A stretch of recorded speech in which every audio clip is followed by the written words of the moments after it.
ꯑꯍꯥꯟꯕꯗ ꯁꯔꯒꯗ ꯂꯩꯕ ꯏꯄꯥ ꯏꯁꯣꯔꯕꯨ ꯍꯥꯏꯅꯤꯡꯉꯥꯏ ꯂꯩꯇꯅ ꯊꯥꯒꯠꯆꯔꯤ. ꯉꯁꯤꯁꯨ ꯃꯍꯧꯁꯥꯒꯤ ꯃꯇꯝꯒꯨꯝꯅ ꯑꯁꯤꯒꯨꯝꯕ ꯄꯨꯡꯐꯝ ꯑꯁꯤ ꯑꯃꯨꯛ ꯃꯍꯥꯛꯅ ꯑꯩꯈꯣꯏꯗ ꯄꯤꯕꯤꯕꯒꯤꯗꯃꯛ, ꯑꯗꯨꯒ FM ꯔꯦꯗꯤꯑꯣ ꯑꯁꯤꯕꯨ ꯊꯋꯥꯏ ꯍꯛꯆꯥꯡ ꯌꯥꯎꯅ ꯇꯥꯕꯤꯔꯤꯕ ꯏꯆꯤꯟ ꯏꯅꯥꯎꯁꯤꯡ, ꯑꯍꯜ ꯂꯃꯟꯁꯤꯡ, ꯏꯃꯥ ꯏꯕꯦꯟ, ꯑꯗꯨꯒ ꯄꯨꯝꯅꯃꯛꯄꯨ ꯇꯣꯜꯂꯕꯅ ꯅꯍꯥꯛꯅ ꯇꯔꯥꯝꯅ ꯑꯣꯛꯆꯔꯤ. ꯑꯃꯁꯨꯡ ꯅꯈꯣꯏꯕꯨꯁꯨ ꯉꯁꯤꯒꯤ ꯑꯁꯤꯒꯨꯝꯕ ꯃꯃꯜ ꯌꯥꯝꯂꯕ ꯁꯔꯃꯣꯟ ꯑꯁꯦ ꯇꯥꯕꯤꯕꯒꯤꯗꯃꯛ ꯅꯈꯣꯏꯕꯨ ꯍꯥꯏꯅꯤꯡꯉꯥꯏ ꯂꯩꯇꯅ ꯊꯥꯒꯠꯆꯔꯤ. ꯉꯁꯤ ꯑꯩꯈꯣꯏꯅ ꯅꯩꯅꯖꯒꯗꯧꯔꯤꯕ ꯇꯣꯄꯤꯛ ꯑꯁꯤꯒꯤ ꯃꯃꯤꯡꯗꯤ ꯖꯤꯖꯁ ꯑꯋꯥꯔ ꯐ꯭ꯔꯦꯟ, ꯑꯩꯈꯣꯏꯒꯤ ꯃꯔꯨꯞ ꯖꯤꯁꯨ ꯈ꯭ꯔꯤꯁꯇ ꯍꯥꯏꯕ ꯑꯁꯤꯒꯤ ꯃꯔꯝꯗ ꯑꯩꯈꯣꯏꯅ ꯅꯩꯅꯖꯒꯅꯤ. ꯑꯗꯨꯅ ꯑꯩꯈꯣꯏꯅ ꯅꯩꯅꯗ꯭ꯔꯤꯉꯩꯗ ꯍꯥꯟꯅ ꯏꯁꯣꯔꯉꯣꯟꯗ ꯄ꯭ꯔꯥꯊꯅꯥ ꯇꯧꯃꯤꯟꯅꯁꯤ. ꯁꯔꯒꯗ ꯂꯩꯕ ꯏꯄꯥ ꯏꯁꯣꯔ, ꯅꯍꯥꯛꯄꯨ ꯍꯥꯏꯅꯤꯡꯉꯥꯏ ꯂꯩꯇꯅ ꯊꯥꯒꯠꯆꯔꯤ. ꯉꯁꯤꯒꯤ ꯄꯨꯡꯐꯝ ꯑꯁꯤꯗ ꯑꯃꯨꯛ ꯑꯩꯈꯣꯏ ꯃꯌꯥꯝ ꯑꯃꯨꯛ ꯅꯍꯥꯛꯀꯤ ꯑꯐꯕ ꯋꯥꯍꯩꯁꯤꯡ ꯕꯥꯏꯕꯜꯗꯒꯤ ꯅꯩꯅꯕꯒꯤ ꯃꯇꯝ ꯄꯤꯅꯕꯤꯕ ꯑꯁꯤꯒꯤꯗꯃꯛ ꯉꯁꯤ ꯑꯩꯈꯣꯏꯅ ꯅꯍꯥꯛꯀꯤ ꯅꯆꯥꯅꯨꯄꯥ ꯄ꯭ꯔꯚꯨ ꯖꯤꯁꯨ ꯈ꯭ꯔꯤꯁꯇꯒꯤ ꯃꯔꯝꯗ ꯑꯩꯈꯣꯏꯅ ꯅꯩꯅꯒꯗꯧꯔꯤ. ꯏꯄꯥ ꯏꯁꯣꯔ, ꯃꯁꯤꯗ ꯅꯍꯥꯛꯀꯤ ꯁꯦꯡꯂꯕ ꯊꯋꯥꯏ ꯑꯁꯦꯡꯕ ꯊꯥꯕꯤꯔꯛꯎ. ꯑꯩꯅ ꯉꯥꯡꯕ ꯈꯨꯗꯤꯡꯃꯛ ꯑꯩꯒꯤ ꯏꯁꯥꯒꯤ ꯑꯅꯤꯡꯕ ꯑꯣꯏꯗꯗꯨꯅ ꯅꯍꯥꯛꯀꯤ ꯑꯅꯤꯡꯕ ꯑꯗꯨꯒꯤ ꯃꯇꯨꯡ ꯏꯟꯅ ꯉꯥꯡꯕ ꯑꯣꯏꯍꯟꯕꯤꯌꯨ. ꯇꯥꯒꯗꯧꯔꯤꯕ ꯃꯤꯄꯨꯝ ꯈꯨꯗꯤꯡꯃꯛꯇꯁꯨ ꯅꯍꯥꯛꯀꯤ ꯊꯋꯥꯏ ꯑꯁꯦꯡꯕꯗꯨꯅ ꯃꯈꯣꯏꯒꯤ ꯄꯨꯛꯅꯤꯡꯗ ꯉꯥꯡꯕꯤꯗꯨꯅ ꯍꯥꯏꯔꯤꯕ ꯑꯆꯨꯝꯕ ꯑꯁꯤ ꯐꯖꯅ ꯈꯪꯗꯨꯅ ꯐꯖꯅ ꯂꯧꯁꯤꯟꯖꯕ ꯉꯝꯕ ꯍꯥꯏꯕꯗꯨ ꯑꯣꯏꯍꯟꯕꯤꯌꯨ. ꯑꯍꯧꯕꯗꯒꯤꯅ ꯂꯣꯏ ꯐꯥꯎꯕ ꯅꯍꯥꯛꯅ ꯂꯣꯏꯅꯕꯤꯌꯨ. ꯄ꯭ꯔꯚꯨ ꯖꯤꯁꯨ ꯈ꯭ꯔꯤꯁꯇꯒꯤ ꯃꯤꯡꯗ ꯈꯨꯔꯨꯝꯖꯔꯤ. ꯑꯥꯃꯦꯟ. ꯑꯗꯨꯅ ꯏꯆꯤꯟꯅꯥꯎꯁꯤꯡ, ꯑꯩꯈꯣꯏꯅ ꯃꯃꯥꯡꯒꯤ ꯍꯞꯇꯥꯗ ꯃꯃꯥꯡꯒꯤ ꯅꯨꯃꯤꯠꯇ ꯑꯩꯈꯣꯏꯅ ꯅꯩꯅꯈ꯭ꯔꯦ, ꯃꯗꯨꯗꯤ ꯁꯩꯇꯥꯟꯒꯤ ꯃꯔꯝꯗ ꯑꯩꯈꯣꯏꯅ ꯅꯩꯅꯈ꯭ꯔꯦ. ꯑꯗꯨꯅ ꯉꯁꯤꯅ ꯑꯩꯈꯣꯏꯅ ꯖꯤꯁꯨ ꯈ꯭ꯔꯤꯁꯇꯒꯤ ꯃꯔꯝꯗ ꯑꯩꯈꯣꯏ ꯑꯃꯨꯛ ꯅꯩꯅꯁꯤ. ꯑꯩꯈꯣꯏꯅ ꯑꯍꯥꯟꯕ ꯖꯤꯁꯨ ꯈ꯭ꯔꯤꯁꯇ ꯑꯁꯦ ꯀꯌꯥꯝ ꯀꯨꯏꯕ ꯃꯇꯝꯗꯒꯤ ꯂꯩꯔꯛꯂꯕꯅꯣ?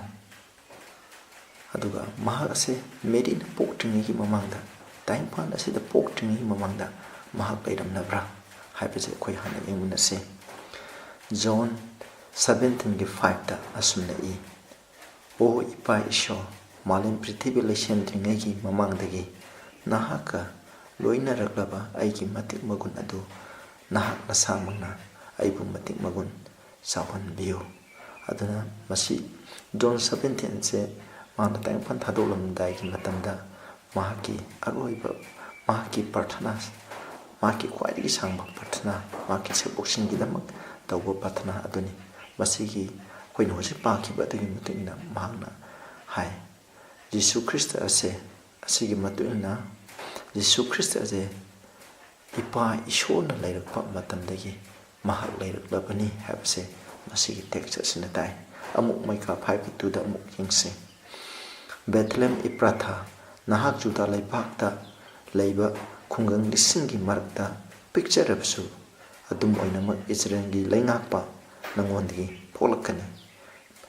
ꯃꯍꯥꯛꯀꯤ ꯍꯧꯔꯛꯐꯝꯗꯤ ꯂꯣꯡꯕ ꯅꯥꯏꯗꯕ ꯃꯇꯝꯗꯒꯤꯅꯤ." ꯑꯗꯨꯅ ꯍꯥꯏꯔꯤꯕ ꯇꯦꯛꯁ ꯑꯁꯤꯅ ꯖꯤꯁꯨ ꯈ꯭ꯔꯤꯁꯇ ꯀꯗꯥꯏꯗ ꯄꯣꯛꯀꯅꯤ ꯍꯥꯏꯕ ꯑꯗꯨꯒꯤ ꯃꯇꯥꯡꯗ ꯇꯥꯏ. ꯕꯦꯊꯂꯦꯝꯗ ꯄꯣꯛꯀꯅꯤ ꯍꯥꯏꯅ ꯇꯥꯏ. ꯑꯗꯨꯒ ꯖꯤꯁꯨ ꯈ꯭ꯔꯤꯁꯇꯁꯦ ꯃꯍꯥꯛꯀꯤ ꯍꯧꯔꯛꯐꯝ, ꯃꯍꯥꯛꯀꯤ ꯂꯩꯔꯛꯈꯤꯕꯒꯤ ꯃꯇꯝꯁꯨ ꯍꯥꯏꯔꯤ. ꯃꯁꯤꯗ ꯑꯁꯨꯝꯅ ꯍꯥꯏ, ꯃꯍꯥꯛꯀꯤ ꯍꯧꯔꯛꯐꯝꯗꯤ ꯂꯣꯡꯕ ꯅꯥꯏꯗꯕ ꯃꯇꯝꯗꯒꯤꯅꯤ. ꯑꯗꯨꯅ ꯖꯤꯁꯨ ꯈ꯭ꯔꯤꯁꯇ ꯍꯥꯏꯁꯦ ꯂꯣꯡꯕ ꯅꯥꯏꯕ ꯃꯇꯝꯗꯒꯤꯅ ꯂꯣꯡꯕ ꯅꯥꯏꯗꯅ ꯂꯩꯗꯨꯅ ꯂꯥꯛꯂꯕꯅꯤ. ꯑꯗꯨꯅ ꯃꯍꯥꯛ, ꯑꯩꯈꯣꯏꯅ ꯀꯅꯥꯒꯨꯝꯕ ꯃꯤ ꯈꯔ ꯈꯜꯂꯤ ꯃꯍꯥꯛꯁꯦ ꯇꯥꯏꯪꯄꯥꯟꯗ ꯄꯣꯛꯈꯤꯕ ꯑꯗꯨꯗꯒꯤ ꯃꯍꯥꯛ ꯇꯥꯏꯪꯄꯥꯟꯗ ꯂꯩꯈꯤꯕꯅꯤ, ꯃꯁꯤꯒꯤ ꯃꯃꯥꯡꯗ ꯃꯍꯥꯛ ꯂꯩꯔꯝꯗꯦ ꯍꯥꯏꯅ ꯍꯥꯏ. ꯑꯗꯨꯕꯨ ꯕꯥꯏꯕꯜꯅ ꯍꯥꯏ ꯃꯍꯥꯛꯁꯦ ꯏꯄꯥ ꯏꯁꯣꯔꯅ ꯂꯩꯔꯛꯄ ꯃꯇꯝꯗꯒꯤ ꯃꯍꯥꯛ ꯂꯩꯗꯨꯅ ꯂꯥꯛꯂꯕꯅꯤ. ꯂꯣꯡꯕ ꯅꯥꯏꯗꯕ ꯑꯃꯗꯒꯤꯅ ꯂꯣꯡꯕ ꯅꯥꯏꯗꯕ ꯑꯃ ꯐꯥꯎꯕ ꯂꯩꯔꯝꯂꯕꯅꯤ. ꯖꯣꯟ 8:58ꯗꯁꯨ ꯍꯥꯏ, "ꯑꯕ꯭ꯔꯥꯍꯥꯝ ꯂꯩꯇ꯭ꯔꯤꯉꯩꯒꯤ ꯃꯃꯥꯡꯗ ꯑꯩ ꯂꯩꯔꯛꯂꯕꯅꯤ." ꯑꯗꯨꯅ ꯍꯥꯏꯔꯤꯕ ꯇꯦꯛꯁꯁꯤꯡ ꯑꯁꯤꯅ ꯇꯥꯛꯄꯗꯤ ꯖꯤꯁꯨ ꯈ꯭ꯔꯤꯁꯇ ꯑꯁꯦ ꯂꯣꯡꯕ ꯅꯥꯏꯗꯕ ꯃꯇꯝꯗꯒꯤ ꯂꯩꯔꯛꯂꯕꯅꯤ ꯍꯥꯏꯕꯁꯤ ꯃꯌꯦꯛ ꯁꯦꯡꯅ ꯇꯥꯛꯂꯦ. ꯑꯃꯨꯛ ꯑꯩꯈꯣꯏꯅ ꯃꯈꯥ ꯇꯥꯅ ꯑꯃꯨꯛ ꯅꯩꯅꯃꯤꯟꯅꯁꯤ. ꯖꯤꯁꯨ ꯈ꯭ꯔꯤꯁꯇꯒ ꯏꯄꯥ ꯏꯁꯣꯔꯒ ꯀꯔꯤ ꯃꯔꯤ ꯂꯩꯅꯕꯒꯦ? ꯖꯣꯟ 10:30ꯗ ꯑꯁꯨꯝꯅ ꯏ: "ꯑꯩꯒ ꯏꯄꯥꯒ ꯑꯃꯠꯇꯅꯤ." ꯑꯗꯨꯅ ꯃꯁꯤꯅ ꯇꯥꯛꯄꯗꯤ ꯃꯈꯣꯏ ꯑꯅꯤꯁꯤ ꯑꯃꯠꯇꯅꯤ. ꯃꯈꯣꯏ ꯑꯅꯤꯃꯛ ꯏꯉꯝ ꯉꯝꯕ ꯏꯁꯣꯔ ꯉꯥꯛꯇꯅꯤ. ꯏꯄꯥ ꯏꯁꯣꯔꯗ ꯂꯩꯕ ꯒꯨꯟ ꯄꯨꯝꯅꯃꯛ ꯄ꯭ꯔꯚꯨ ꯖꯤꯁꯨ ꯈ꯭ꯔꯤꯁꯇꯗꯁꯨ ꯂꯩ. ꯑꯗꯨꯅ ꯃꯈꯣꯏ ꯑꯅꯤꯁꯦ ꯑꯃꯠꯇꯅꯤ ꯍꯥꯏꯕꯒꯤ ꯑꯔꯊꯗꯤ ꯄꯨꯝꯅꯃꯛ,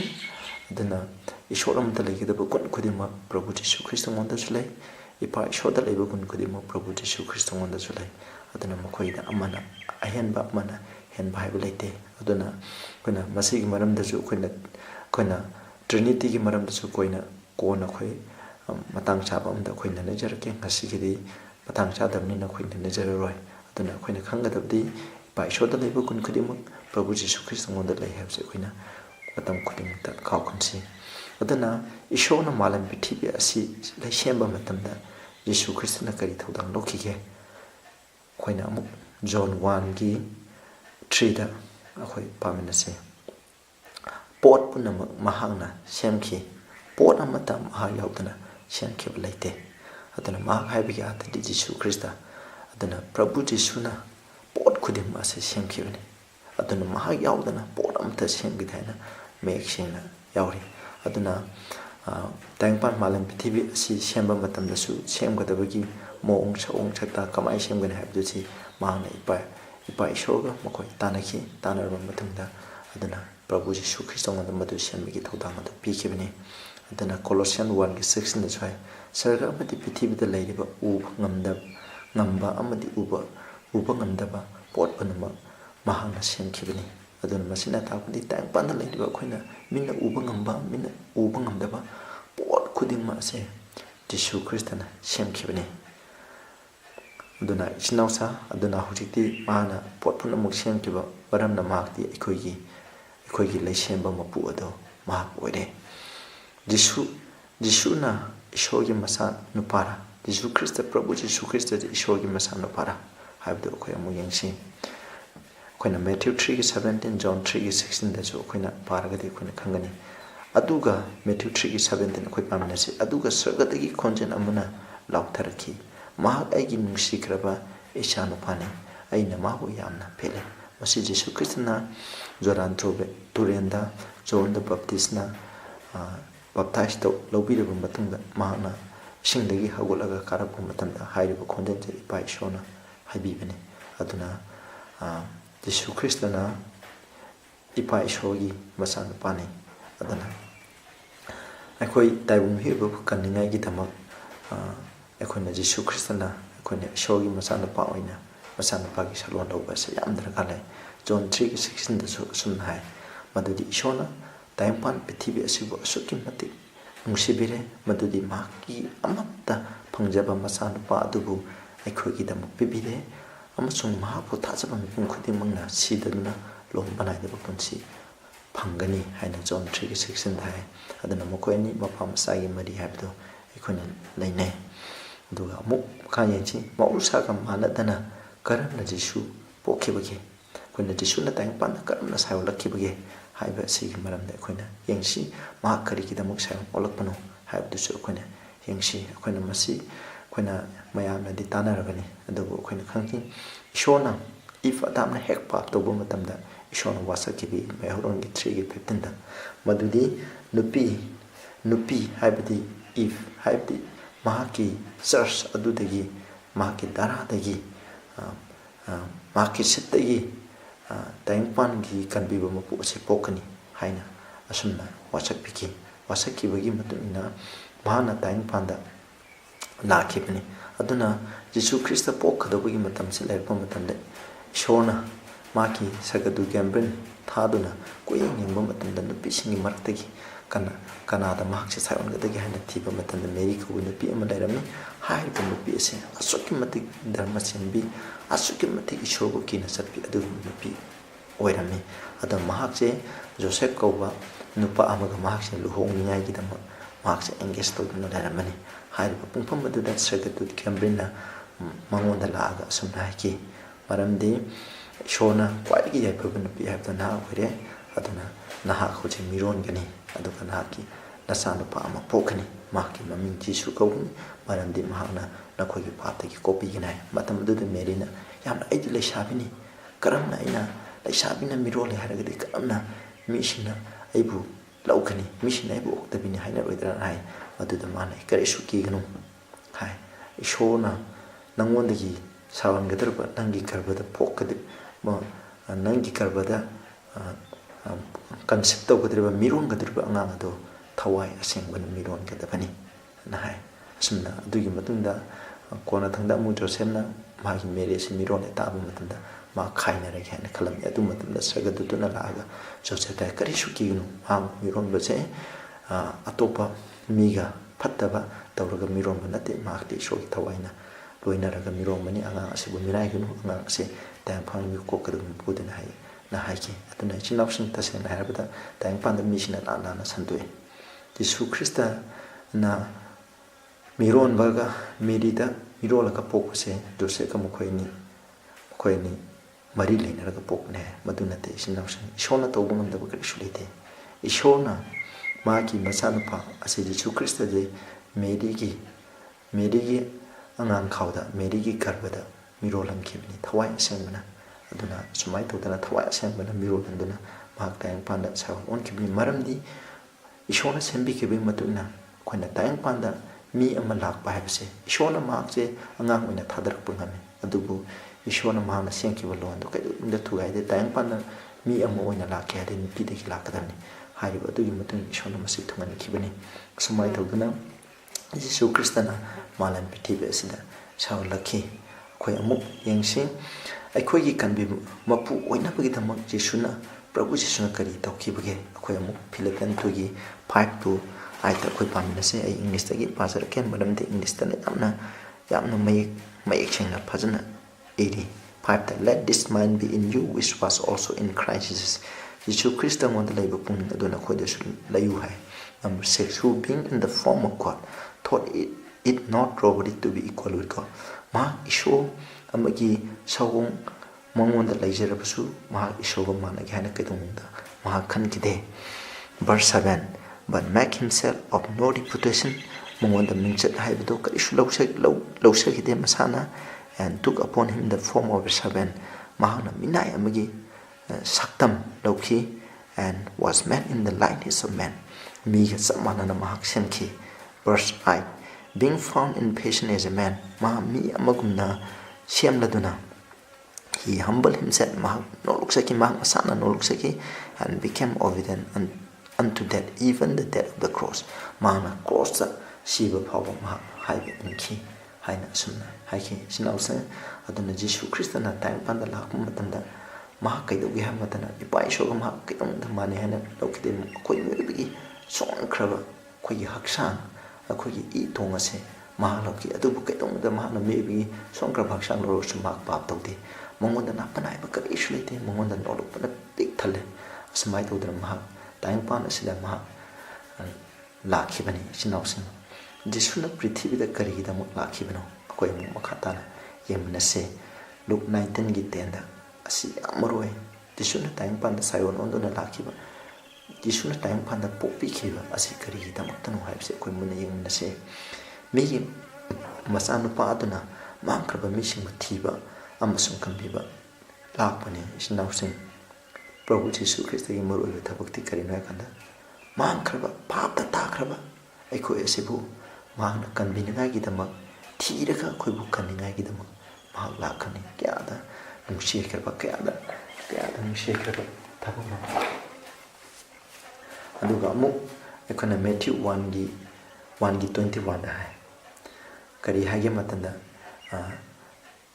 महाकी ममिंग जिसु ख्रिस्ट कौगनी मरंदी महाना मिसिंगु मखोई पापदगी कनबिगनी हनी सिनाउसन जिसु ख्रिस्ट टाइम पंदा लापगी मरोई मरंदी अखोई ने पाप तौदना सीदुना लेरिबा अखोई मिबसिंगसे असिदगी अखोइना पाप तौहंदना अमसुन अखोइना तौकिबा पाप खुदेमकी दंदीदो महाना लौरगा अखोइना सीगदबदगी मोता महाना सीरगा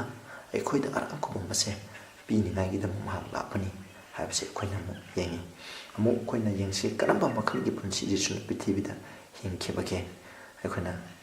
1 Peter 2 गी 21 दा 23 दा पामिनसे मरमदी ख्रिस्तनसु अखोइगिदम अवाबा नंखि महाना चलंबा खोंथांगी मतुंग दुना चलनबा अखोइदा महाना खुदम अमा थंबिरमी महाना पाप अमता तौखिदे महाकी मसिंदसु अरानबा अमता फंखिदे महाकु थिना चैबदा हंदुना खुंदे महाना अवाबा नंगबदा महाना कनाबसु किहंदे अदुबु मसामपु धर्म चेना वायलिबा मंगोंदा सिनाजखि अदुना जिसु कृष्ण टाइम पांदा लेनि मतंदा महाना अखोइगिदमक क्यागी मति अवाबा नंखि जिसु कृष्ण टाइम पांदा पोकसे ꯈ꯭ꯋꯥꯏꯗꯒꯤ ꯂꯥꯏꯔꯕ ꯏꯃꯨꯡ ꯑꯃꯗ ꯃꯍꯥꯛ ꯄꯣꯛꯈꯤꯕꯅꯤ ꯏꯆꯤꯟꯅꯥꯎꯁꯤꯡ ꯑꯗꯨꯅ ꯀꯔꯤꯒꯤꯅꯣ ꯍꯥꯏꯕ ꯃꯇꯝꯗꯗꯤ ꯂꯥꯏꯔꯕꯒꯤ ꯆꯩꯊꯦꯡ ꯑꯗꯨ ꯃꯍꯥꯛ ꯃꯁꯥꯃꯛꯅ ꯍꯛꯊꯦꯡꯅꯅ ꯈꯪꯕ ꯄꯥꯝꯈꯤ ꯑꯗꯨꯒꯤꯗꯃꯛ ꯈ꯭ꯋꯥꯏꯗꯒꯤ ꯂꯥꯏꯔꯕ ꯏꯃꯨꯡ ꯑꯃꯗ ꯄꯣꯛꯈꯤ ꯅꯣꯡꯃꯒꯤ ꯁꯨꯔꯒ ꯆꯥꯕ ꯁꯨꯗ꯭ꯔꯒꯗꯤ ꯍꯤꯡꯗꯕ ꯑꯗꯨꯒꯨꯝꯕ ꯏꯃꯨꯡ ꯑꯃꯗ ꯃꯍꯥꯛ ꯄꯣꯛꯈꯤꯕꯅꯤ ꯀꯔꯤꯒꯤꯗꯃꯛ ꯃꯍꯥꯛꯅ ꯑꯗꯨꯅ ꯑꯗꯨꯒꯨꯝꯕ ꯈ꯭ꯋꯥꯏꯗꯒꯤ ꯂꯥꯏꯔꯕ ꯖꯣꯁꯦꯐꯀꯤ ꯏꯃꯨꯡꯗ ꯄꯣꯛꯈꯤ ꯑꯗꯨꯅ ꯃꯍꯥꯛꯅ ꯄꯤꯛꯄ ꯃꯇꯝꯗꯒꯤ ꯃꯍꯥꯛꯀꯤ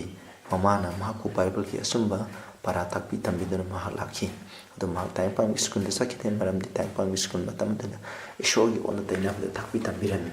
ꯑꯗꯨꯒꯤ ꯃꯍꯨꯠꯇ ꯃꯃꯥꯗꯒꯤ ꯇꯝꯃꯤ ꯑꯃꯁꯨꯡ ꯕꯥꯏꯕꯜ ꯇꯝꯈꯤ ꯃꯍꯥꯛꯅ ꯍꯦꯛ ꯆꯥꯎꯕ ꯍꯧꯔꯛꯄꯗꯒꯤ ꯑꯉꯥꯡ ꯑꯣꯏꯔꯛꯄ ꯍꯧꯕꯗꯒꯤꯅ ꯃꯍꯥꯛ ꯀꯩꯗꯧꯒꯦ ꯍꯥꯏꯕ ꯃꯇꯝꯗ ꯃꯃꯥꯅ ꯍꯥꯏꯕ ꯃꯄꯥꯅ ꯍꯥꯏꯕ ꯏꯟꯈꯤ ꯃꯄꯥꯒꯤ ꯗꯨꯀꯥꯟ ꯑꯃ ꯂꯩꯔꯝꯃꯤ ꯎ ꯁꯨꯕꯒꯤ ꯗꯨꯀꯥꯟꯗ ꯆꯠꯇꯨꯅ ꯃꯄꯥꯒꯤ ꯃꯇꯦꯡ ꯄꯥꯡꯈꯤ ꯑꯗꯨꯅ ꯎ ꯁꯨꯕ ꯇꯝꯈꯤ ꯇꯦꯕꯜ ꯆꯧꯀꯤ ꯑꯁꯤꯅꯆꯤꯡꯕ ꯁꯨꯈꯤ ꯁꯨꯗꯨꯅ ꯆꯟꯗꯨꯅ ꯃꯍꯥꯛ ꯂꯩꯈꯤ ꯑꯁꯨꯛꯀꯤ ꯃꯇꯤꯛ ꯏꯃꯨꯡꯒꯤ ꯑꯋꯥꯕꯗ ꯁꯔꯨꯛ ꯌꯥꯈꯤ ꯃꯁꯤ ꯄꯨꯝꯅꯃꯛꯁꯤ ꯀꯩꯒꯤꯅꯣ ꯍꯥꯏꯗꯤ ꯑꯩꯈꯣꯏꯅ ꯑꯉꯥꯡ ꯑꯣꯏꯔꯤꯉꯩ ꯃꯇꯝꯗ ꯄꯥꯈꯪ ꯐꯥꯕ ꯃꯇꯝꯗ ꯅꯍꯥ ꯑꯣꯏꯕ ꯃꯇꯝꯗ ꯃꯉꯣꯟꯗꯒꯤ ꯈꯨꯗꯝ ꯇꯝꯃꯤ ꯃꯍꯥꯛꯅ ꯑꯩꯈꯣꯏꯗ ꯑꯐꯕ ꯈꯨꯗꯝ ꯑꯃ ꯇꯝꯂꯝꯃꯤ ꯑꯗꯨꯒ ꯃꯍꯥꯛꯅ ꯄꯥꯞ ꯑꯃꯠꯇ ꯇꯧꯈꯤꯗꯦ ꯃꯍꯥꯛꯅ ꯄꯤꯁꯛ ꯄꯤꯛꯄꯗꯒꯤꯅ ꯃꯍꯥꯛꯅ ꯁꯤꯕ ꯐꯥꯎꯕ ꯃꯍꯥꯛꯀꯤ ꯄꯨꯟꯁꯤꯗ ꯄꯥꯞ ꯑꯐꯥꯎꯕ ꯇꯧꯈꯤꯗꯦ ꯃꯔꯝꯗꯤ ꯃꯍꯥꯛ ꯄꯣꯛꯄ ꯃꯇꯝꯗ ꯏꯁꯣꯔꯒꯤ ꯊꯋꯥꯏ ꯑꯁꯦꯡꯕꯅ ꯂꯣꯏꯅꯕꯤ ꯑꯗꯨꯅ ꯊꯋꯥꯏ ꯑꯁꯦꯡꯕꯗꯨꯅ ꯍꯥꯏꯕꯗꯨꯒꯤ ꯃꯇꯨꯡ ꯏꯟꯅ ꯃꯍꯥꯛ ꯆꯠꯈꯤ ꯃꯍꯥꯛꯀꯤ ꯃꯆꯤꯟꯗꯁꯨ ꯑꯔꯥꯟꯕ ꯑꯃꯠꯇ ꯐꯪꯈꯤꯗꯦ ꯑꯗꯨꯅ ꯃꯍꯥꯛꯅ ꯀꯩꯗꯧꯅꯨꯡꯗ ꯃꯍꯥꯛꯅ ꯃꯤꯉꯣꯟꯗ ꯊꯤꯅ ꯆꯩꯕ ꯑꯗꯨꯒ ꯃꯤꯉꯣꯟꯗ ꯁꯥꯎꯅ ꯉꯥꯡꯕ ꯑꯁꯤꯅꯆꯤꯡꯕ ꯑꯃꯠꯇ ꯍꯥꯏꯗꯦ ꯃꯥꯒꯤ ꯃꯆꯤꯟꯗꯒꯤ ꯊꯣꯛꯂꯛꯄ ꯋꯥꯍꯩ ꯈꯨꯗꯤꯡꯃꯛ ꯅꯨꯡꯁꯤꯕ ꯍꯥꯏꯈꯤ ꯑꯋꯥ ꯑꯅꯥ ꯇꯥꯕꯁꯤꯡꯗ ꯃꯍꯥꯛꯅ ꯁꯔꯨꯛ ꯌꯥꯈꯤ ꯑꯗꯨꯒ ꯃꯍꯥꯛꯅ ꯊꯕꯛ ꯋꯥꯅ ꯁꯨꯔꯕ ꯃꯇꯝꯗ ꯃꯤꯅ ꯃꯉꯣꯟꯗ ꯊꯤꯅ ꯆꯩꯔꯕ ꯃꯇꯝꯗ ꯍꯟꯗꯨꯅ ꯈꯨꯝꯕꯒꯤ ꯃꯍꯨꯠꯇ ꯃꯍꯥꯛꯇꯤ ꯏꯁꯩ ꯑꯣꯏꯅ ꯁꯛꯈꯤ ꯍꯥꯏ ꯃꯍꯥꯛꯄꯨ ꯊꯤꯅ ꯆꯩꯕꯗ ꯍꯟꯗꯨꯅ ꯈꯨꯝꯗꯦ ꯑꯗꯨꯅ ꯃꯉꯣꯟꯗ ꯂꯃꯟ ꯈꯨꯝꯕꯒꯤ ꯋꯥꯈꯜ ꯍꯥꯏꯕꯁꯤ ꯀꯔꯤꯁꯨ ꯂꯩꯇꯦ ꯃꯍꯥꯛꯅ ꯑꯋꯥꯕ ꯅꯪꯕꯗ ꯃꯍꯥꯛꯅ ꯀꯅꯥꯕꯨꯁꯨ ꯑꯩꯈꯣꯏꯗꯤ ꯑꯋꯥꯕ ꯅꯪꯕ ꯃꯇꯝꯗ ꯑꯩꯈꯣꯏꯅ ꯗꯞ ꯇꯧꯏ ꯑꯩꯈꯣꯏꯅ ꯃꯤꯉꯣꯟꯗ ꯈꯦꯜꯂꯤ ꯑꯗꯨꯕꯨ ꯃꯍꯥꯛꯇꯤ ꯀꯩꯗꯧꯅꯨꯡꯗ ꯑꯩꯈꯣꯏꯒꯤ ꯄ꯭ꯔꯚꯨ ꯖꯤꯁꯨꯅ ꯇꯧꯈꯤꯗꯦ ꯑꯗꯨꯕꯨ ꯃꯁꯥꯃꯛꯄꯨ ꯙꯔꯃ ꯆꯦꯜꯂꯕ ꯑꯗꯨꯅ ꯏꯄꯥ ꯏꯁꯣꯔꯗ ꯃꯍꯥꯛ ꯄꯨꯝꯅꯃꯛ ꯁꯤꯟꯅꯈꯤ ꯑꯗꯨꯅ ꯃꯍꯥꯛꯅ ꯇꯧꯕ ꯑꯗꯨꯒꯤ ꯃꯇꯨꯡ ꯏꯟꯅ ꯑꯗꯨꯝ ꯍꯣꯏꯅ ꯍꯥꯏꯈꯤ ꯑꯗꯨꯅ ꯏꯆꯤꯟꯅꯥꯎꯁꯤꯡ ꯄ꯭ꯔꯚꯨ ꯖꯤꯁꯨꯅ ꯀꯌꯥꯒꯤ ꯃꯇꯤꯛ ꯑꯩꯈꯣꯏꯕꯨ ꯅꯨꯡꯁꯤꯕꯤꯕ ꯀꯌꯥꯒꯤ ꯃꯇꯤꯛ ꯑꯋꯥꯕ ꯈꯥꯡꯈꯤꯕ ꯑꯃꯁꯨꯡ ꯃꯍꯥꯛ ꯑꯁꯨꯛꯀꯤ ꯃꯇꯤꯛ ꯍꯥꯏꯕ ꯏꯟꯕ ꯄꯥꯞ ꯇꯧꯗꯕ ꯄꯨꯟꯁꯤ ꯑꯃ ꯇꯥꯏꯕꯪꯄꯥꯟ ꯑꯁꯤꯗ ꯍꯤꯡꯕꯤꯈꯤ ꯑꯩꯈꯣꯏ ꯃꯤꯑꯣꯏꯕ ꯄꯨꯝꯅꯃꯛ ꯄꯥꯞꯅ ꯃꯥꯡꯍꯜꯂꯕ꯭ꯔꯥ ꯑꯩꯈꯣꯏ ꯑꯃꯨꯛ ꯌꯦꯡꯁꯤ ꯑꯩꯈꯣꯏꯅ ꯔꯣꯃꯤꯌꯣ 5:12 ꯃꯔꯝ ꯑꯗꯨꯅ ꯃꯤ ꯑꯃꯒꯤ ꯄꯥꯞꯅ ꯇꯥꯏꯕꯪꯄꯥꯟꯗ ꯄꯥꯞ ꯆꯪꯂꯛꯈꯤ ꯄꯥꯞꯅ ꯑꯁꯤꯕ ꯄꯨꯔꯛꯈꯤ ꯑꯁꯨꯝꯅ ꯑꯁꯤꯕ ꯑꯁꯤ ꯃꯤ ꯄꯨꯝꯅꯃꯛꯇ ꯊꯪꯊꯔꯦ ꯃꯔꯝꯗꯤ ꯃꯤ ꯄꯨꯝꯅꯃꯛ ꯄꯥꯞ ꯇꯧꯔꯦ ꯑꯩꯈꯣꯏꯅ ꯔꯣꯃꯥꯟꯁ 5:12 ꯍꯥꯏꯕꯒꯤ ꯃꯇꯨꯡꯏꯟꯅ ꯇꯥꯏꯕꯪꯄꯥꯟꯗ ꯑꯩꯈꯣꯏ ꯃꯤꯑꯣꯏꯕꯅ ꯁꯤꯕ ꯅꯥꯏꯔꯤꯕ ꯀꯔꯤꯒꯤꯅꯣ ꯄꯥꯞ ꯇꯧꯕꯒꯤꯅꯤ ꯏꯆꯤꯟꯅꯥꯎꯁꯤꯡ ꯑꯩꯈꯣꯏꯅ ꯑꯗꯥꯝꯅ ꯄꯥꯞ ꯇꯧꯔꯦ ꯃꯍꯥꯛꯀꯤ ꯃꯇꯨꯡ ꯏꯟꯗꯨꯅ ꯑꯩꯈꯣꯏ ꯃꯤꯄꯨꯝ ꯈꯨꯗꯤꯡꯃꯛ ꯑꯣꯏꯔꯁꯨ ꯑꯗꯥꯝꯅ ꯇꯧꯕꯒꯨꯝꯅ ꯃꯍꯥꯛꯅ ꯆꯠꯂꯝꯕ ꯂꯤꯆꯠ ꯑꯗꯨ ꯃꯑꯣꯡ ꯑꯗꯨꯗ ꯆꯠꯇꯨꯅ ꯑꯩꯈꯣꯏ ꯃꯤꯄꯨꯝ ꯈꯨꯗꯤꯡꯃꯛ ꯄꯥꯞ ꯇꯧꯔꯦ ꯑꯗꯨꯅ ꯄꯥꯞ ꯇꯧꯕꯗꯨꯅ ꯃꯔꯝ ꯑꯣꯏꯗꯨꯅ ꯑꯩꯈꯣꯏꯗ ꯑꯁꯤꯕ ꯅꯥꯏꯔꯦ ꯃꯔꯝꯗꯤ ꯄꯥꯞꯀꯤ ꯑꯇꯧꯃꯟꯗꯤ ꯑꯁꯤꯕꯅꯤ ꯍꯥꯏꯅ ꯔꯣꯃꯦ 3:22 ꯍꯥꯏꯔꯤ ꯑꯗꯨ 22 ꯑꯁꯨꯝꯅ ꯍꯥꯏ ꯃꯔꯝꯗꯤ ꯃꯤ ꯄꯨꯝꯅꯃꯛ ꯄꯥꯞ ꯆꯦꯜꯂꯦ ꯍꯥꯏꯅ ꯑꯗꯨꯒ ꯔꯣꯃꯥꯟꯁ 6:22 ꯄꯥꯞꯀꯤ ꯑꯇꯧꯃꯟꯗꯤ ꯁꯤꯕꯅꯤ ꯑꯗꯨꯅ ꯑꯩꯈꯣই ꯃꯤꯑꯣꯏꯕꯅ ꯄꯥꯞ ꯇꯧꯔꯒꯗꯤ ꯃꯗꯨ ꯑꯩꯈꯣই ꯄꯥꯞ ꯇꯧꯔꯤꯕ ꯃꯤ ꯑꯗꯨ ꯁꯣꯏꯗꯅ ꯁꯤꯒꯗꯕꯅꯤ ꯍꯥꯏꯕꯁꯤ ꯏꯁꯣꯔꯒꯤ ꯋꯥꯌꯦꯜꯅꯤ ꯃꯁꯤꯗꯒꯤ ꯅꯥꯟꯊꯣꯛꯅꯤꯡꯉꯥꯏ ꯎꯄꯥꯏ ꯂꯩꯇꯦ ꯑꯗꯨꯅ ꯏꯆꯤꯟꯅꯥꯎꯁꯥ ꯃꯁꯤꯅꯤ ꯑꯩꯈꯣꯏ ꯈꯨꯗꯤꯡꯃꯛ ꯄꯥꯞ ꯇꯧꯕꯁꯤꯅ ꯃꯔꯝ ꯑꯣꯏꯗꯨꯅ ꯍꯥꯏꯔꯤꯕ ꯗꯟꯗꯤ ꯑꯁꯤ ꯑꯩꯈꯣꯏꯗ ꯐꯪꯒꯗꯕꯅꯤ ꯑꯗꯨꯕꯨ ꯃꯁꯤꯗꯒꯤ ꯀꯔꯝꯅ ꯅꯥꯟꯊꯣꯛꯀꯅꯤ ꯍꯥꯏꯕꯁꯤ ꯑꯩꯈꯣꯏꯅ ꯑꯃꯨꯛ ꯌꯦꯡꯁꯤ ꯑꯩꯈꯣꯏꯅ ꯇꯧꯕ ꯄꯥꯞꯀꯤ ꯗꯟꯗꯤꯁꯤꯡ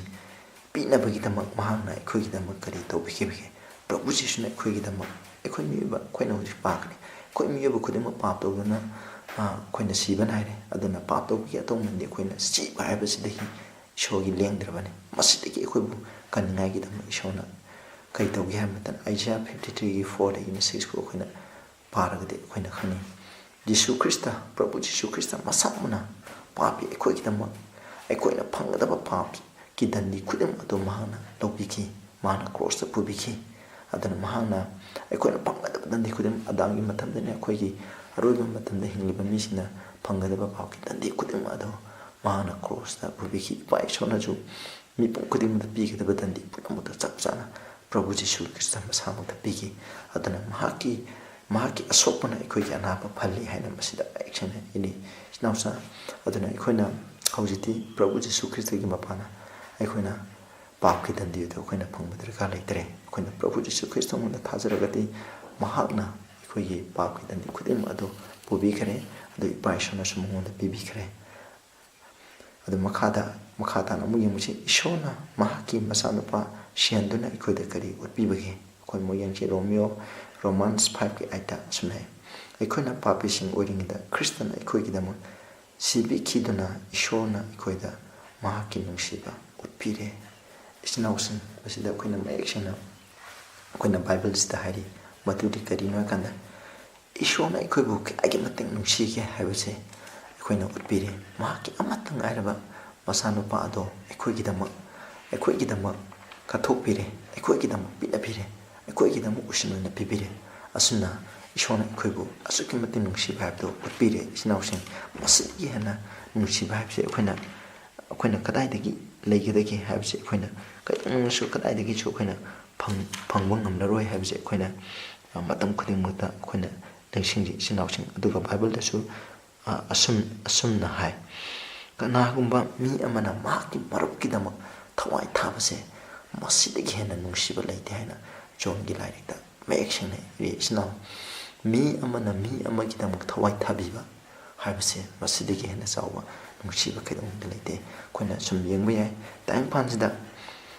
ꯏꯁꯣꯔꯅ ꯑꯩꯈꯣꯏꯕꯨ ꯀꯌꯥ ꯅꯨꯡꯁꯤ ꯍꯥꯏꯕꯁꯦ ꯏꯁꯣꯔꯃꯛꯅ ꯃꯍꯥꯛꯀꯤ ꯑꯃꯇꯪ ꯃꯆꯥꯅꯨꯄꯥ ꯖꯤꯁꯨ ꯈ꯭ꯔꯤꯁꯇ ꯑꯩꯈꯣꯏꯒꯤꯗꯃꯛ ꯀꯠꯊꯣꯛꯄꯤꯗꯨꯅ ꯑꯩꯈꯣꯏ ꯅꯨꯡꯁꯤꯕꯅꯤ ꯑꯩꯁꯨ ꯑꯩꯒꯤ ꯏꯆꯥꯅꯨꯄꯥ ꯑꯃꯈꯛ ꯑꯣꯏ ꯑꯗꯨꯅ ꯑꯩꯒꯤ ꯏꯆꯥꯅꯨꯄꯥꯁꯦ ꯀꯅꯥꯒꯨꯝꯕ ꯃꯤ ꯑꯃꯒꯤꯗꯃꯛ ꯀꯠꯅꯤꯡꯉꯥꯏꯒꯤꯗꯃꯛ ꯑꯩꯅ ꯀꯩꯗꯧꯅꯨꯡꯗ ꯄꯤꯊꯣꯛꯀꯗ꯭ꯔꯥ ꯄꯤꯊꯣꯛꯅꯤꯡꯗꯦ ꯄꯤꯊꯣꯛꯅꯤꯡꯉꯦꯀꯣ ꯑꯕ꯭ꯔꯥꯍꯥꯝꯅꯁꯨ ꯃꯍꯥꯛꯀꯤ ꯑꯃꯇ ꯉꯥꯏꯔꯕ ꯃꯆꯥꯅꯨꯄꯥ ꯑꯥꯏꯖꯦꯛꯇꯣ ꯏꯁꯣꯔꯅ ꯀꯠꯂꯨ ꯍꯥꯏꯕꯒꯤ ꯃꯇꯨꯡꯗ ꯀꯠꯅꯤꯡꯉꯥꯏꯒꯤꯗꯃꯛ ꯄꯨꯔꯛꯈꯤ ꯑꯗꯨ ꯃꯍꯥꯛꯀꯤ ꯊꯃꯣꯏꯗ ꯀꯌꯥꯒꯤ ꯃꯇꯤꯛ ꯑꯋꯥꯕ ꯅꯪꯈꯤ ꯑꯗꯨꯕꯨ ꯑꯗꯨꯃꯥꯏꯅ ꯇꯧꯗꯅꯀꯣ ꯏꯆꯤꯟ ꯏꯅꯥꯎꯁꯥ ꯑꯩꯈꯣꯏꯒꯤ ꯑꯃꯠꯇ ꯉꯥꯏꯕ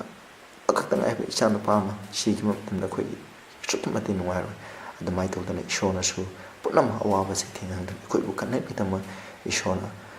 ꯑꯋꯥꯕ ꯀꯌꯥ ꯅꯪꯈꯤꯕ ꯑꯃꯁꯨꯡ ꯏꯁꯣꯔꯒꯤ ꯅꯨꯡꯁꯤꯕ ꯍꯥꯏꯕꯁꯦ ꯖꯤꯁꯨ ꯈ꯭ꯔꯤꯁꯇꯅ ꯑꯩꯈꯣꯏꯒꯤꯗꯃꯛ ꯁꯤꯕꯤꯕ ꯁꯤꯍꯟꯕꯤꯕ ꯑꯗꯨꯒ ꯗꯟꯗꯤ ꯄꯨꯍꯟꯈꯤꯕ ꯑꯁꯤꯅ ꯑꯩꯈꯣꯏꯒꯤꯗꯃꯛ ꯎꯠꯂꯦ ꯑꯗꯨꯅ ꯖꯤꯁꯨꯅ ꯁꯤꯕꯗꯒꯤ ꯑꯃꯨꯛ ꯍꯤꯡꯒꯠꯈꯤꯕ ꯑꯁꯤ ꯑꯩꯈꯣꯏꯗ ꯀꯔꯤꯒꯤꯗꯃꯛ ꯃꯔꯨ ꯑꯣꯏꯕ꯭ꯔꯥ ꯏꯆꯤꯟ ꯖꯤꯁꯨ ꯈ꯭ꯔꯤꯁꯇꯅ ꯑꯩꯈꯣꯏꯅ ꯇꯥꯏꯕꯪꯄꯥꯟꯗ ꯂꯩꯕ ꯃꯤꯁꯤꯡꯅ ꯖꯤꯁꯨ ꯈ꯭ꯔꯤꯁꯇꯅ ꯁꯤꯔꯒ ꯍꯤꯡꯒꯠꯀꯦ ꯍꯥꯏꯕꯁꯦ ꯑꯩꯈꯣꯏ ꯊꯥꯖꯗꯕ ꯃꯤ ꯌꯥꯝ ꯂꯩ ꯑꯗꯨꯕꯨ ꯇꯁꯦꯡꯅ ꯕꯥꯏꯕꯜꯒꯤ ꯑꯩꯈꯣꯏꯅ ꯃꯦꯊ꯭ꯌꯨ ꯃꯥꯔꯛ ꯂꯨꯛ ꯖꯣꯟ ꯍꯥꯏꯔꯤꯕ ꯑꯁꯤꯗ ꯑꯩꯈꯣꯏꯅ ꯐꯖꯅ ꯄꯥꯔꯕ ꯃꯇꯝꯗꯗꯤ ꯑꯩꯈꯣꯏꯅ ꯃꯇꯝꯗꯨꯗ ꯑꯩꯈꯣꯏꯅ ꯖꯨꯁꯤꯡꯅ ꯖꯤꯁꯨ ꯈ꯭ꯔꯤꯁꯇꯕꯨ ꯊꯥꯖꯗꯦ ꯑꯗꯨꯅ ꯃꯍꯥꯛꯀꯤ ꯃꯣꯡꯐꯝ ꯑꯗꯣ ꯃꯣꯏꯒꯤ ꯔꯣꯝ ꯄꯥꯏꯂꯥꯠꯇ ꯍꯥꯏꯔꯒ ꯁꯤꯐꯥꯏꯁꯤꯅ ꯀꯣꯏꯁꯤꯜꯂꯒ ꯊꯝꯃꯣꯏ ꯃꯔꯝꯗꯤ ꯃꯥꯅ ꯅꯨꯃꯤꯠ ꯍꯨꯝꯅꯤ ꯁꯨꯕꯗ ꯍꯤꯡꯒꯠꯀꯅꯤ ꯍꯥꯏꯅ ꯑꯗꯨꯒꯤ ꯃꯇꯨꯡꯗ ꯁꯤꯐꯥꯏꯁꯤꯅ ꯀꯣꯏꯁꯤꯟꯗꯨꯅ ꯊꯝꯈꯤꯕꯅꯤ ꯑꯗꯨꯃꯛꯄꯨ ꯑꯗꯨꯝ ꯑꯣꯏꯅꯃꯛ ꯀꯩꯗꯧꯒꯦ ꯍꯥꯏꯕ ꯃꯇꯝꯗ ꯑꯩꯈꯣꯏꯅ ꯖꯤꯁꯨ ꯈ꯭ꯔꯤꯁꯇꯁꯦ ꯅꯣꯡꯃꯥꯏꯖꯤꯡ ꯅꯨꯃꯤꯠꯇ ꯑꯁꯨꯝꯅ ꯍꯤꯡꯒꯠꯈꯤ ꯑꯗꯨꯅ ꯏꯆꯤꯟ ꯏꯅꯥꯎꯁꯤꯡ ꯖꯤꯁꯨꯅ ꯍꯤꯡꯒꯠꯈꯤꯕꯁꯦ ꯁꯨꯡꯁꯣꯏ ꯁꯣꯏꯗꯅ ꯍꯤꯡꯒꯠꯈꯤ ꯍꯥꯏꯕꯁꯦ ꯑꯩꯈꯣꯏ ꯔꯣꯃꯥꯟꯒꯤ ꯂꯥꯟꯃꯤꯁꯤꯡꯅꯁꯨ ꯃꯈꯣꯏꯗ ꯇꯝꯃꯤ ꯑꯗꯨꯒ ꯑꯃꯨꯛ ꯃꯈꯣꯏꯒꯤ ꯂꯥꯟꯃꯤ ꯄꯩꯁꯥ ꯄꯤꯗꯨꯅ ꯄꯨꯔꯣꯏꯁꯤꯡꯗ ꯃꯈꯣꯏꯒꯤ ꯙꯔꯃꯒꯤ ꯐꯝꯅꯥꯏꯕꯁꯤꯡꯅ ꯄꯩꯁꯥ ꯄꯤꯔꯒ ꯑꯃꯨꯛ ꯁꯦꯕꯣꯛꯁꯤꯡꯅ ꯍꯨꯔꯥꯜꯂꯦ ꯍꯥꯏꯅ ꯍꯥꯏꯅꯈꯤ ꯍꯥꯏꯅ ꯑꯁꯨꯝꯅ ꯏ ꯑꯗꯨꯒꯤ ꯃꯔꯝꯗ ꯆꯠꯂꯒꯨꯁꯦ 1 Corinthians 15:17-18 ꯄꯥꯁꯦ ꯈ꯭ꯔꯤꯁꯇꯅ ꯑꯃꯨꯛ ꯍꯤꯡꯒꯠꯂꯝꯗ꯭ꯔꯕꯗꯤ ꯅꯈꯣꯏꯒꯤ ꯊꯥꯖꯕꯗꯨ ꯑꯔꯦꯝꯕꯅꯤ ꯅꯈꯣꯏꯁꯨ ꯅꯈꯣꯏꯒꯤ ꯄꯥꯞꯁꯤꯡꯗ ꯁꯤꯔꯕꯅꯤ ꯑꯗꯨꯒ ꯈ꯭ꯔꯤꯁꯇꯗ ꯊꯥꯖꯗꯨꯅ ꯁꯤꯈ꯭ꯔꯕ ꯃꯈꯣꯏꯁꯤꯡꯁꯨ ꯃꯥꯡꯂꯕꯅꯤ ꯖꯤꯁꯨ ꯈ꯭ꯔꯤꯁꯇꯅ ꯁꯤꯕꯗꯒꯤ ꯑꯃꯨꯛ ꯍꯤꯡꯒꯠꯂꯝ ꯇꯥꯔꯕꯗꯤ ꯑꯩꯈꯣꯏꯗ ꯑꯔꯥꯟꯈꯨꯕ ꯃꯤꯗꯤ ꯑꯩꯈꯣꯏꯅ ꯈ꯭ꯔꯤꯁꯇꯥꯟ ꯑꯣꯏꯕꯒꯤ ꯀꯔꯤ ꯑꯔꯊ ꯂꯩ ꯑꯩꯈꯣꯏꯅ ꯁꯤꯈꯤꯕ ꯃꯤ ꯑꯃꯕꯨ ꯑꯩꯈꯣꯏꯅ ꯈꯨꯔꯨꯝꯕꯒꯤ ꯀꯔꯤ ꯑꯔꯊ ꯂꯩ ꯏꯆꯤꯟ-ꯏꯅꯥꯎꯁꯤꯡ ꯑꯗꯨꯅ ꯖꯤꯁꯨ ꯈ꯭ꯔꯤꯁꯇꯅ ꯍꯤꯡꯒꯠꯄꯁꯤꯅ ꯃꯔꯝ ꯑꯣꯏꯗꯨꯅ ꯉꯁꯤ ꯑꯩꯈꯣꯏꯅ ꯈ꯭ꯔꯤꯁꯇꯥꯟ ꯑꯣꯏꯔꯤꯕꯅꯤ ꯃꯍꯥꯛꯅ ꯍꯤꯡꯒꯠꯄꯁꯤꯅ ꯃꯔꯝ ꯑꯣꯏꯗꯨꯅ ꯑꯩꯈꯣꯏꯅ ꯑꯔꯥꯟꯈꯨꯕ ꯍꯥꯏꯗꯣ ꯑꯩꯈꯣꯏꯗ ꯂꯥꯛꯀꯗꯧꯔꯤꯕꯅꯤ ꯑꯃꯨꯛ ꯌꯦꯡꯁꯤ ꯖꯤꯁꯨ ꯍꯧꯖꯤꯛ ꯄ꯭ꯔꯚꯨ ꯖꯤꯁꯨꯅ ꯀꯗꯥꯏꯗ ꯂꯩꯕꯒꯦ ꯑꯗꯨꯒ ꯃꯍꯥꯛꯅ ꯀꯔꯤ ꯇꯧꯔꯤ ꯍꯥꯏꯕꯁꯦ ꯑꯩꯈꯣꯏꯅ ꯌꯦꯡꯁꯤ 1 Timothy 2:5 ꯇꯥꯏꯕꯪ ꯃꯤꯒ ꯏꯁꯣꯔꯒꯤ ꯃꯔꯛꯇ ꯋꯥꯅꯣꯝꯅꯕ ꯃꯤ ꯑꯗꯨꯗꯤ ꯖꯤꯁꯨ ꯈ꯭ꯔꯤꯁꯇ ꯈꯛꯇꯅꯤ ꯍꯥꯏꯅ ꯃꯁꯤꯗ 1 Timothy 2:5 high There is only one mediator between God and man, even Jesus Christ 하이나 숨네. 아두나 호직 지수 크리스타나 거기 이빠이 소기 마망다 lep드나 거기다 뭐 하이자비기 타박 거기 밥 생도비기 타박아세 호직 간다 우리 신ау신 무경시 아두나 아이코이나 삿그다바 숨바 아힘불람비도 까나노 그나 John 14:6다 리시나 몽원다 콩케 lambidu asumbudu amasung ahimba punsi adusu aini ipa ishorgi manakta aigi mapana tana mi kana amtana lakpa ngamde sinausa akhoi na time pan asida leirinda thigidaba asumbudu kana Jesu Christ ni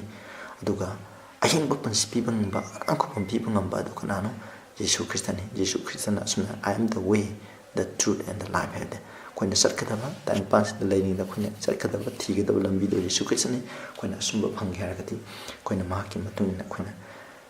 koina satsi kan akaktana ikoida arangkubam piba ngamgani koya mujangsi X4 itu ya pakon chapa singi thabak mari itu ya dai atop kana amtana arangkubam piba ngamde maramdi ekoibu kan bigadaba sargagi makhada atopa min amata misinge marakta piba leite adana isinausang sida koi taibong miyoibabu arangkubam piba ngamba ekoibu arangkubam piba ngamba ishori Prabhu Jesu Krista kadani ishor amatana ekoida arangkubam piba ngamba leite aduga koi amujangsi Time panda koina sukematik time panda laiba zat khudimana loina ai khurami dugo koina tamba matanda ai koi miyobi kidama ai koina pap toba kidama ai koi kidama sibi kiba ishor se kanalai koina thiba matana Prabhu Jesu Krista natana kana su phangoi aduna ai koi bunung sibiba ai koi kidama sibiba Prabhu di ishor di Prabhu Jesu Krista ne aduna koina mahangna haiba je thajagadamni koina arangkubam phangi haradi mong da kakta sangadamni koina aroi dam yingchi Prabhu Jesu Krista amuk soidana halakadra koina amuk pamna se koina John 14 gi 2-3 da ai ki ipa gi yumda nakhoi gi puning olang masau da sunu John 14 gi 1-3 da ai ki ipa gi yumda leifam yamna lei maduna lamdrabti aina nakhoida hairam haibiranggadamni aina nakhoigi damak thorang tawba sali amusung aina satuna nakhoigi damak mafam thorang tawrabdi aina leiba mafam aduda nakhoisu leinanaba aina nakhoibu lawba amu hanna lakani masina haibdi kaino hakanda Prabhu Jesu Krista amukana koina time panda sungsoi soidana lakani haibse koina masina hairi kaduna mahana yamna wasak pirami Bible da aduna amuhana khoibu lawba lakani maha khoigi damak thorang tawba salimni maramdi Eikhoina eikoi miyoibana paap tawbudan maram oidana eikoi siban aire masidagi kangi haiba matamda eikoi arangkubam phangningai gidamak Prabhu Jesu Krista time panda pokpase yamna maroi Prabhu Jesu Krista time panda polamdamdi ekoida arangkubam leramoi amuk poklaga siraga amuk ma kalamdraba ekoida arangkubam leiroi ichinausan Prabhu Jesu Krista pokpa